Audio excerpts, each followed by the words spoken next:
Isang event sa World Trade Center ang dinaluhan ko. Ang nasabing event ay para sa mga gusto magnegosyo sa pamamagitan ng franchise. Dito ay nakausap ko ang ilang nag-o-offer ng kailang kumpanya para sa mga gusto magtayo ng negosyo. Yes, instant printing kami using yung computer tsaka mga special printer. Using yung mga heat press machine namin para ilapat yung mga image na yun doon sa mga produkto.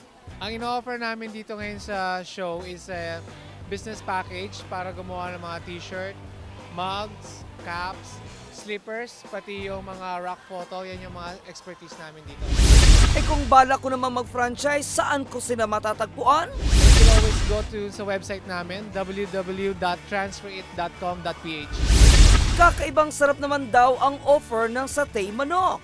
Pero ano nga ba ang pagkakaiba nito sa ibang mga itinitindang manok? The sauce, the marinated sauce of our satay. Kami talaga yung na ingredients, pinag-aralan namin siyang mabuti and everything. Try our new product and our new concept, Satay Manok Express, and you'll feel great after tasting it. Magkano naman kaya ang franchise fee nito?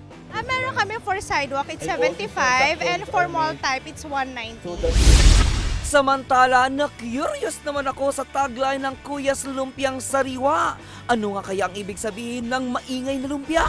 Kaya kasi lumpiang maingay kasi pinag-uusapan siya. Simula nag-start kami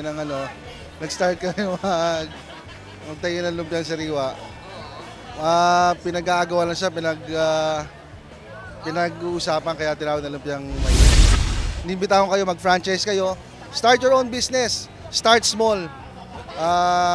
Unahin nyo yung lumpiang sariwa. Kuyas Lumpia.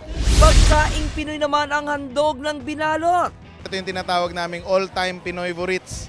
So yung mga pagkain na hindi talagang pwedeng tumagal ang Pinoy na hindi kumakain. Tulad ng adobo, tocino, bistek, longganisa, tapa, yung mga ganyan, sinigang. No? Nagutom ako dun ha. Aba, teka muna. Saan pala pwedeng umorder? Bumisita kayo sa website ng Binalot, www.binalot.com. Tsaka o kaya umorder na kayo ngayon, magdi-deliver kami 467-8888. Tapos like us in Facebook and follow us on Twitter. Namataan ko naman ang isang donut. Ano naman kaya ang may offer nito sa akin? Kapag happy hours ang kinain mo, sigurado ka ang donut mo bago. Kasi 100% ibinabalik mo yung mga TA mo na yung throwaway na yun yung mga natitira sa gabi. So ina-absorb namin lahat yun. So walang dahilan na makabili ka ng luma pag happy house donut. At ano naman kaya ang masarap na donut nila? Ang bestseller namin yung mga overload, no? Nakikita nyo, ito yung mga donut namin. Pero halos lahat mabili yan. Kasi ang donut natin masarap, hindi masyadong matamis, malaki. Yung presyo niya affordable. Eh saan ko naman sila kokontakin kung gusto ko mag-franchise? Pwede silang tumawag sa number na 410-9084 or 376-6393.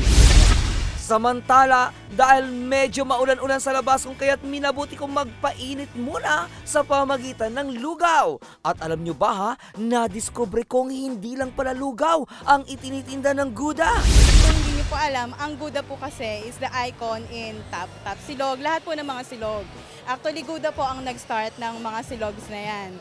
Ay, nako, busog na ako. Pero, teka muna, saan pala maaaring tawagan ang Gouda? 586-5214 and pwede po silang magpa-schedule for pwede po one-on-one presentation para po we could further discuss yung franchise offering namin. Ako pa rin si Attorney para sa Tara Let's!